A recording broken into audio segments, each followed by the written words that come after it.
तो देश हित में ब्रेक से पहले हमने आपको दिखाया किस तरह से ताइवान को 7 तरफ से घेरकर ड्रिल कर रहा है चाइना। अब हम बात करेंगे उसी चाइना के डर की जो किसी और से नहीं उसे बल्कि भारत से लग रहा है। अब तक ताइवान और चाइना के विवाद में रशिया, पाकिस्तान और उत्तर कोरिया जैसे देश चाइना की तरफ खड़े दिखे हैं।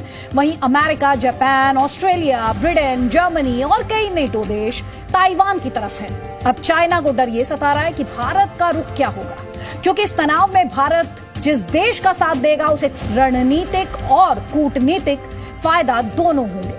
भारत का पलड़ा आपको बता दें इस वक्त ताइवान की तरफ झुकता दिखाई दे रहा है।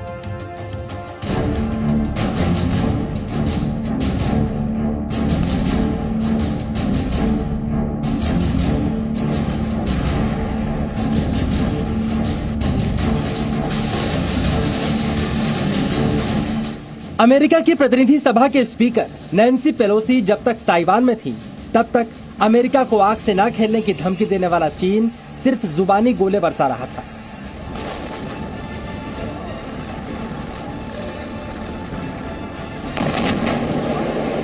लेकिन पेलोसी के ताइवान से निकलने के बाद अब चीन की पीपुल्स लिबरेशन आर्मी अपने देश की जगहसाई होने का बदला ताइवान को घेरकर समंदर में असली गोले और मिसाइल बरसा कर ले रही है।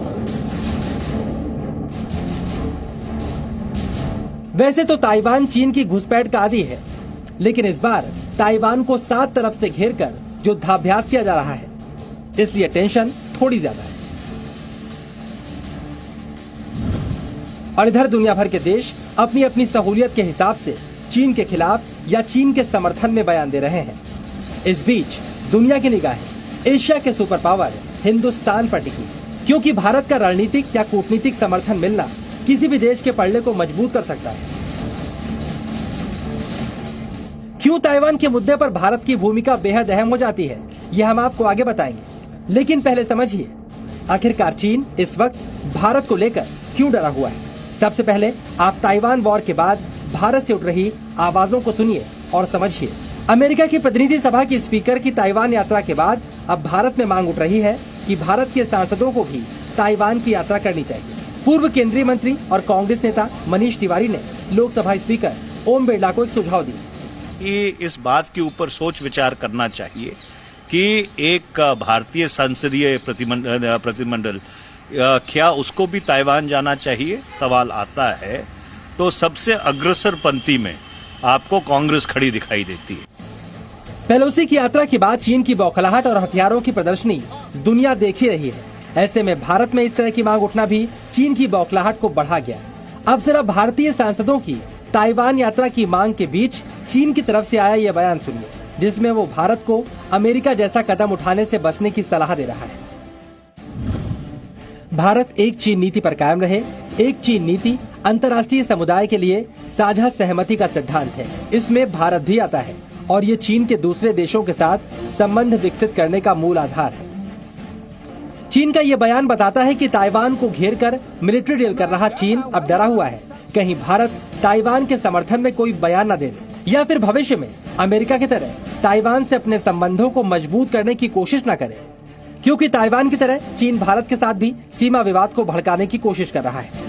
पहले तो ये जो वन चाइना पॉलिसी है उसकी चीन की, उसके खिलाफ ताइवान को रिकॉग्नाइज करना चाहिए और ताइवान के साथ हमें अपने डिप्लोमेटिक रिलेशन बनाने चाहिए, क्योंकि जब तक हम ये नहीं करेंगे तब तक चीन जो है हमारे लद्दाख और बाकी अरुणाचल और बाकी हिस्सों के अंदर उसी हिसाब से घुसता रहेगा जिस हिसाब से वो पहले घुसता आया है। अब आप ये भी समझिए आखिरकार चीन को इस बात की आशंका क्यों सता रही है कि भारत ताइवान पर अपना रुख बदल सकता है। इसके लिए आपको गलवान में चीन के अतिक्रमण की कोशिश को याद करना होगा।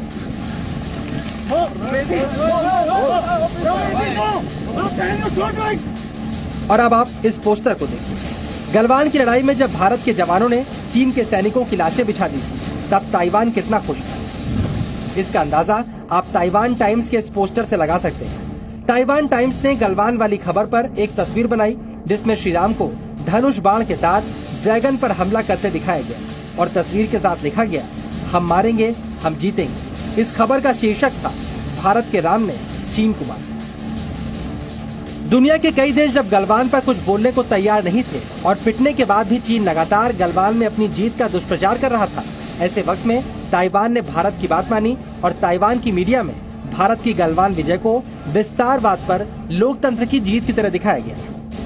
इसके अलावा भारत और ताइवान दोनों देशों का डीएनए लोकतंत्र है। दोनों लोकतंत्र के समर्थक हैं और विस्तारवाद का विरोध करते हैं और दोनों देशों के रिश्ते चीन से तनावपूर्ण हैं।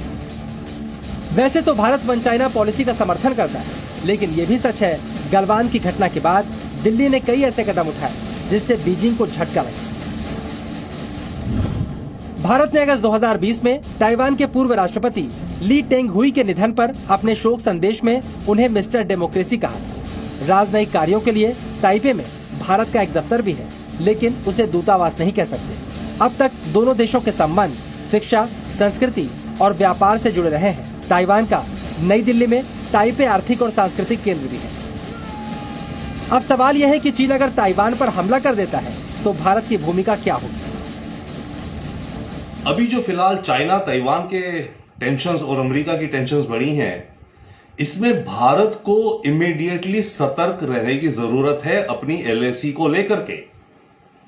क्योंकि देखिए, नैन्सी पेलोसी आई, चाइना ने धमकाया पर आई और चली गई, चाइना कुछ नहीं कर पाया। तो शी जिनपिंग की कुछ थोड़ी करारी हो गई अपने देश के अंदर।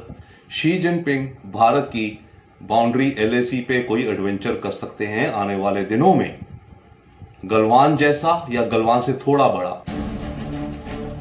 भारत एशिया की तो बड़ी शक्ति है ही, लेकिन दुनिया भी भारत की बात सुनती है। ऐसे में कूटनीतिक लड़ाई में भी भारत के बयान बेहद अहमियत रखते हैं। चीन की समुद्री सीमा के पास मौजूद जापान और साउथ कोरिया जैसे देश खुलकर अमेरिका के साथ हैं, जो ताइवान के साथ डट कर खड़ा है। वहीं इंडोनेशिया तो बाकायदा टेंशन के वक्त अमेरिका के साथ वॉर एक्सरसाइज भी कर रहा है। ऐसे में भारत का ताइवान और अमेरिका का पक्ष लेना चीन के लिए बड़ा झटका साबित हो सकता है। ब्यूरो रिपोर्ट, जी।